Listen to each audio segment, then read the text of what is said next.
بسم الله الرحمن الرحيم. ومن يشاقق الرسول من بعد ما تبين له الهدى ويتبع غير سبيل المؤمنين نوله ما تولى ونصله جهنم وساءت مصيرا. الحمد لله وكفى سلام على عباده الذين اصطفى أما بعد فأعوذ بالله من الشيطان الرجيم بسم الله الرحمن الرحيم.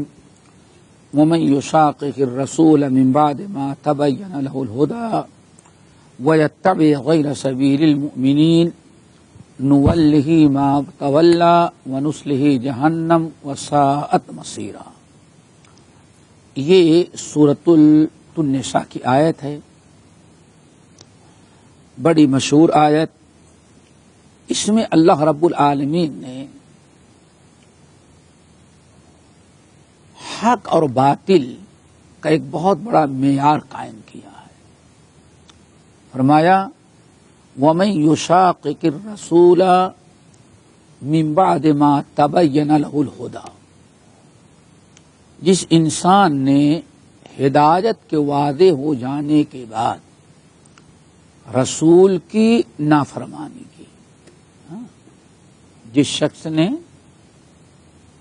وَمَن يُشَاقِقِ الرَّسُولَ مِن بَعْدِ مَا تَبَيَّنَ لَهُ الْهُدَى، ہدایت واضح ہو جانے کے بعد اگر کسی نے حق دیکھ لیا، ہدایت اس کے سامنے واضح ہو گئی، اب اگر وہ رسول کی نافرمانی کرے وَيَتَّبِعْ غَيْرَ سَبِيلِ الْمُؤْمِنِينَ، اور مومنین کا راستہ چھوڑ کر کے غیر مومنین کا راستہ اختیار کرے.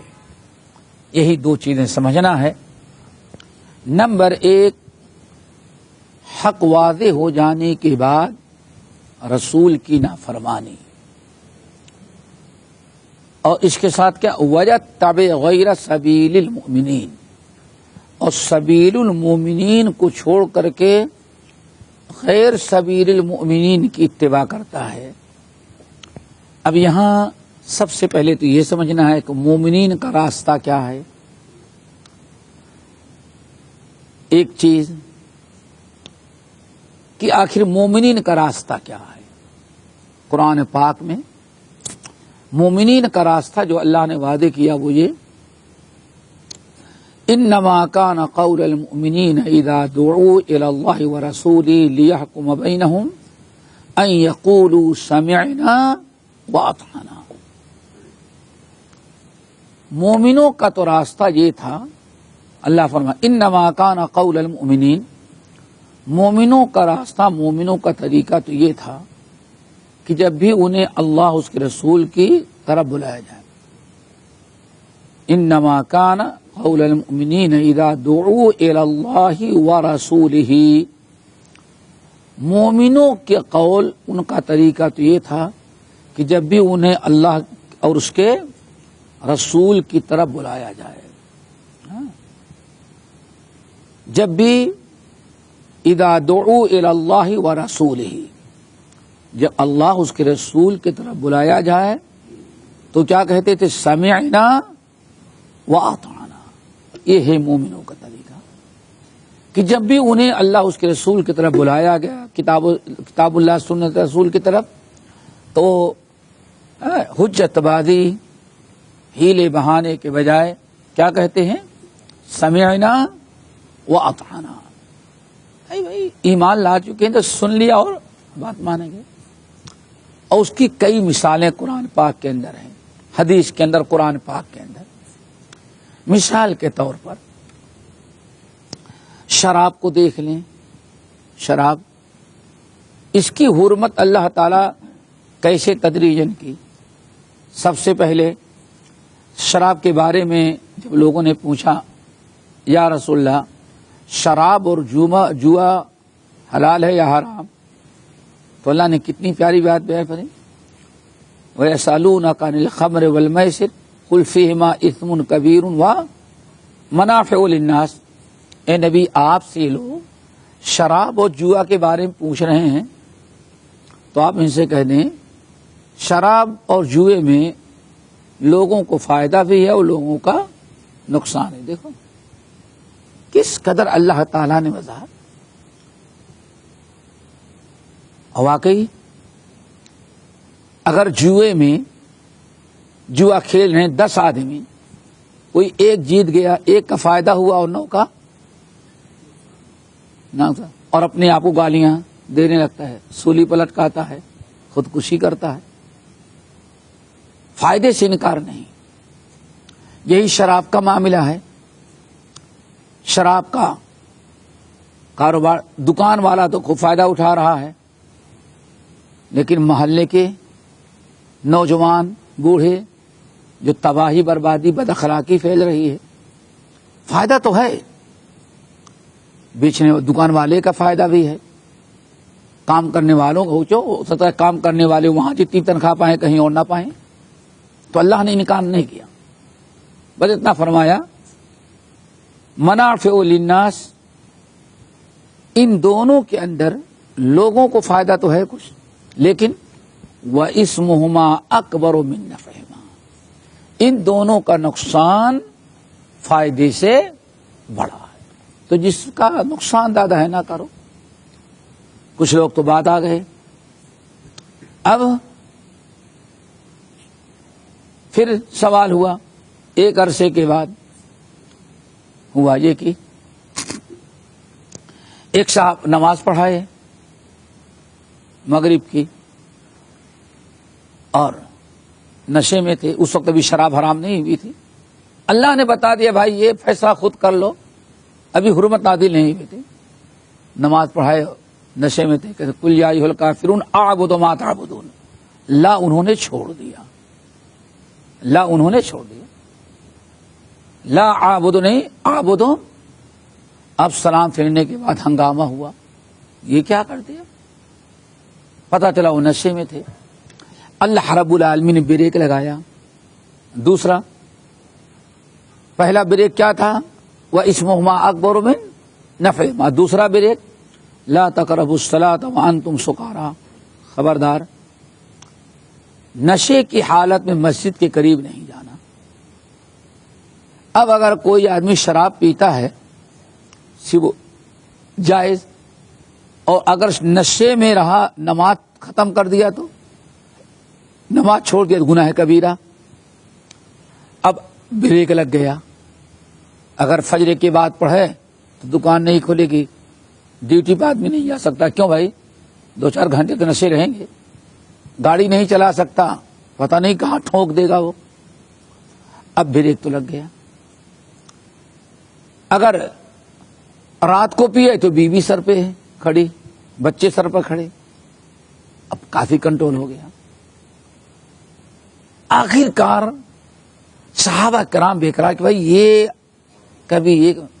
اب اللہ تعالیٰ اللہم بین لنا بیانا شافیا، اللہ تعالیٰ ایسے کام نہیں بنے گا 2 ٹوک فیصلہ سنا دے کہ حلال یا اللہ اکبر. دیکھو اللہ نے نازل انما الخمر والمیسر والانصاب والازلام رجس من عمل الشیطان فاجتنبوہ ویصدکم عن ذکر اللہ وعن الصلاۃ فہل انتم منتہون. مذمت بیان کی. اللہ نے فرمایا فہل انتم منتہون، اب تم فیصلہ کرو شراب سے باز آتے ہو کہ نہیں. صحابہ کرام نے کیا انتہینا یار. دیکھا آپ نے، نہ پولیس کی ضرورت اور نہ تو کس کی ضرورت، کوئی قانون پاس کرنا، اور نہ تو سزا کا اعلان، اور نہ تو کچھ اور کیا جا رہا ہے. ایمان ہو تو ایسا ہے. یہ ایمان والوں انتہینا یا رب، آپ نے کہا باز آ جاؤ، ہم تو باز آ گئے. یہ تھا کس کا طریقہ؟ ایمان. انما کان قول المؤمنین، یہ مومنوں کا طریقہ تھا. اسی لیے 2 مثالیں نبی علیہ السلام جمعے کے خطبے کے لیے کھڑے ہوئے. بڑی مشہور بات. لوگ ادھر ادھر منتشر تھے آنے فرمایا اجلسوا، یہ لوگوں بیٹھ جاؤ، یعنی بیٹھ کے خطبہ سنو۔ عبداللہ بن مسعود وہاں پہنچے تھے جہاں جوتے اتارے جاتے ہیں، جوتا اتارنے کی جگہ پہنچے تو وہیں بیٹھ گئے۔ آنے فرمایا اللہ کے بندے آگے آ جاؤ اندر، وہاں کیوں بیٹھ گئے؟ یا رسول اللہ جب یہاں پہنچا تو میرے کانوں نے سنا کہ آپ فرمانے بیٹھ جاؤ، تو میں وہیں بیٹھ گیا۔ اب آتا اندر داخل ہوتا، جوتا اتارتا تو آپ کی فرما برداری میں 2-4 منٹ لیٹ ہو جاتے تھے، ختم۔ سنن ابی داؤد کی روایت، اللہ کے رسول اذان دلوائے، جماعت کا وقت ہوا، نماز پڑھنے کے لیے کھڑے ہو گئے، جوتا پہنے ہوئے تھے، رکوع قیام قرات سب کچھ کیا۔ جب آپ سجدے میں گئے تو جبرائیل امین نے آ کے بتایا کہ آپ کے جوتے میں گندگی لگی ہے، اس کو نکالیں۔ نبی علیہ الصلوۃ والسلام سجدے ہی کی حالت میں جوتے نکال کر کے پھینک دیا۔ اللہ اکبر، اللہ اکبر کہا۔ صحابہ کرام جب سجدے سے سر اٹھائے تو دیکھا سب اللہ رسول کو جوتا نکلا ہوا ہے، ہر ایک نے اپنا جوتا نکال کے پھینک دیا، نمازی کی حالت۔ سلام پھیرنے کے بعد اللہ رسول نے دیکھا سب کے جوتے باہر پڑے ہوئے۔ آنے پر کیوں جوتا اتار دیا؟ ایک جب یا رسول اللہ ہم نے آپ کو جوتا پہن کر کے نماز پڑھتے ہوئے دیکھا، ہم لوگوں نے جوتا پہن کے نماز پڑھی، اور سجدے سے سر اٹھایا تو آپ جوتا نکال چکے تھے، تو ہم لوگوں نے بھی جوتا اپنا۔ یہ ہے مومنوں کا طریقہ، یہ ہے مومنوں کا طریقہ۔ انما كان قول المؤمنين اذا دعوا الى الله ورسوله ليحكم بينهم ان يقولوا سمعنا واطعنا، سمعنا واطعنا۔ اب آیت کا مطلب سمجھیں۔ ومن يشاقق الرسول من بعد ما تبين له الهدى ويتبع غير سبيل المؤمنين، سبیل المؤمنین کا تو پتہ چل گیا۔ اب یہاں دوسری چیز بہت ضروری ہے سمجھنا۔ اللہ نے 2 چیزوں کا تذکرہ کیا، وَمَن يُشَاقِقِ الرَّسُولَ، وَمَن يُشَاقِقِ الرَّسُولَ وَيَتَّبِعْ غَيْرَ سَبِيلِ الْمُؤْمِنِينَ۔ مومنوں کا کیا طریقہ تھا؟ سبیل المؤمنین کیا ہے؟ سمعنا واطعنا۔ اب ذرا سوچو، واللہ یہ سمعنا واطعنا تھا، یہ تو سبیل المؤمنین ہے۔ اب ومن يشاقق الرسول من بعد ما تبين له الهدى، خدا کے ظاہر ہو جانے کے بعد جس نے رسول کی نافرمانی کی۔ اللہ اکبر۔ اب رسول کا طریقہ کیا ہے؟ رسول کا طریقہ کیا ہے؟ جو رسول کا طریقہ تھا وہی مومنوں کا طریقہ تھا۔ وَمَن يُشَاقِقِ الرَّسُولَ، جس نے رسول کی نافرمانی کی ہدایت آ جانے کے بعد اور کس کا راستہ اپنایا؟ سبیل المومنین کے علاوہ غیر مومنوں کا راستہ اس نے اپنایا۔ پتہ کیا چل گیا؟ رسول کی اطاعت کا سارا دار و مدار مومنوں کی اطاعت و فرما برداری پر ہے، اور یہاں المؤمنین ہے۔ کیا؟ المؤمنین، وَيَتَّبِعْ غَيْرَ سَبِيلِ المؤمنین ہے، الف و لام۔ اسی لیے مفسرین علماء خاص طور سے شاہ اسماعیل شہید رحمت اللہ علیہ نے جو کتاب لکھی بدعات پر، بڑی جامع اور معنی علمی، جس کا ترجمہ پاکستان سے چھپا ہوا ہے، فارسی میں لکھی تھی، کہتے ہیں یہاں مومنین سے سب سے پہلے صحابہ کرام مراد ہے۔ کیا کون مراد ہے؟ کیوں؟ المؤمنین ہے، الف و لام، یعنی مومنوں کا خاص گروہ، اس لیے سب سے پہلا مومنوں کا گروہ اس امت میں کون ہے؟ صحابہ۔ تو اب مطلب کیا ہوگا؟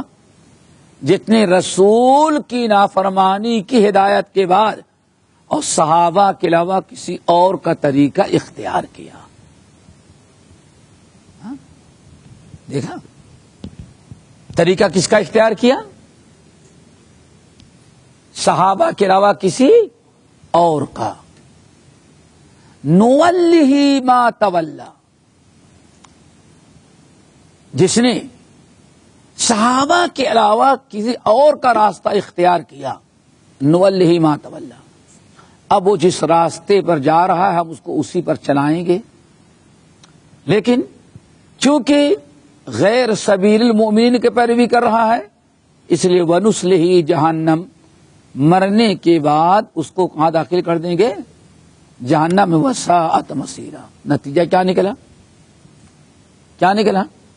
صحابہ کا طریقہ، جماعت صحابہ کا طریقہ جس نے چھوڑ دیا، سمجھو اس نے رسول کی نافرمانی کی، پھر وہ قیامت تک ہدایت پر نہیں آ سکتا. کیوں؟ اس نے کس کا طریقہ چھوڑ دیا؟ صحابہ کا. وَيَتَّبِعْ غَيْرَ سَبِيلِ الْمُؤْمِنِينَ، سب سے پہلے مومنوں کا گروہ جو کیا ہے؟ صحابہ. اسی لیے اب آگے آپ بڑھیں. اللہ اکبر. اللہ تعالیٰ نے کتنے اچھے انداز سے بیان فرمایا، وَالسَّابِقُونَ الْأَوَّلُونَ مِنَ الْمُهَاجِرِينَ وَالْأَنصَارِ وَالَّذِينَ اتَّبَعُوهُمْ بِإِحْسَانٍ رَضِيَ اللَّهُ عَنْهُمْ وَرَضُوا عَنْهُ. اللہ اکبر. وَالسَّابِقُونَ الْأَوَّلُونَ مِنَ الْمُهَاجِرِينَ وَالْأَنصَارِ، انصار اور مہاجرین کے جو پہلے لوگ ہیں، سابقون الاولون، انصار اور صحابہ کا گروہ جو تھا دو حصوں میں، انصار اور مہاجرین. جو لوگ باہر سے ہجرت کر کے آئے تو مہاجرین، اور جو مدینے کے اوس اور خزرج آباد تھے وہ کون ہوئے؟ انصار. تو دو قسم کے صحابہ تھے، انصار اور مہاجرین. اللہ فرماتے والسابقون الاولون من المہاجرین والانصار. آگے والذین اتبعوہم بإحسان، اور آئندہ بھی جو لوگ ان دونوں گروہوں کے انصار و مہاجرین کی پیروی کریں گے، لیکن کس کے اندر؟ احسان. کس کے اندر؟ احسان. یاد رکھنا، والذین اتبعوہم بإحسان، اور وہ لوگ جنہوں نے اتباع کیا ان کی، کن کی؟ انصار اور مہاجرین صحابہ کی. بے احسان، احسان میں یہیں سے ایک چیز تو ثابت ہو گئی کہ آگے رضی اللہ عنہم ورضوا عنہ، انصار اور مہاجرین سے جیسے اللہ خوش ہوا ایسے ہی ان لوگوں سے بھی خوش ہوا جو ان کے اتباع اور پیروی کرتے تھے. اور وہ کون ہیں؟ صحابہ کے بعد آنے والے تابعی، تبع تابعی. والذین اتبعوہم بإحسان.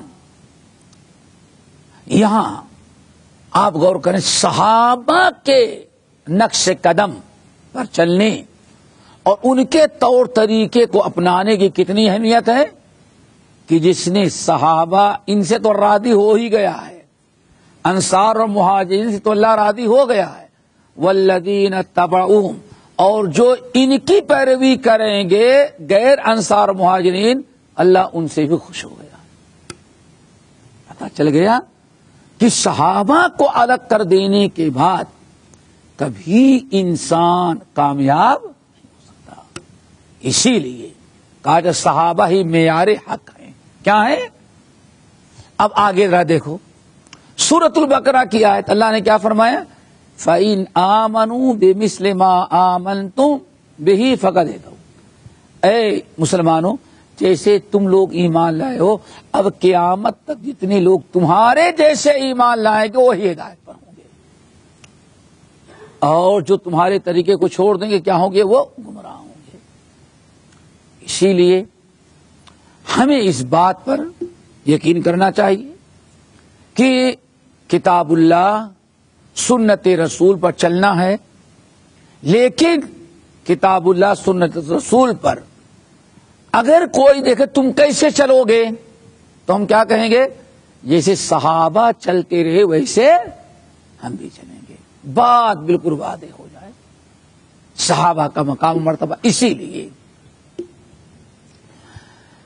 قرآن بہت ساری روایات ہیں، بس ایک چیز بتائیں، ابراہیم سفیان ثوری رحمت اللہ علیہ جو بہت بڑے امام وقت کے محدث فقی، انہوں نے کہا خمسن 5 چیزیں تھی جس پر اصحاب رسول قائم تھے، بس یہ سمجھو بہت بڑا ریسرچ۔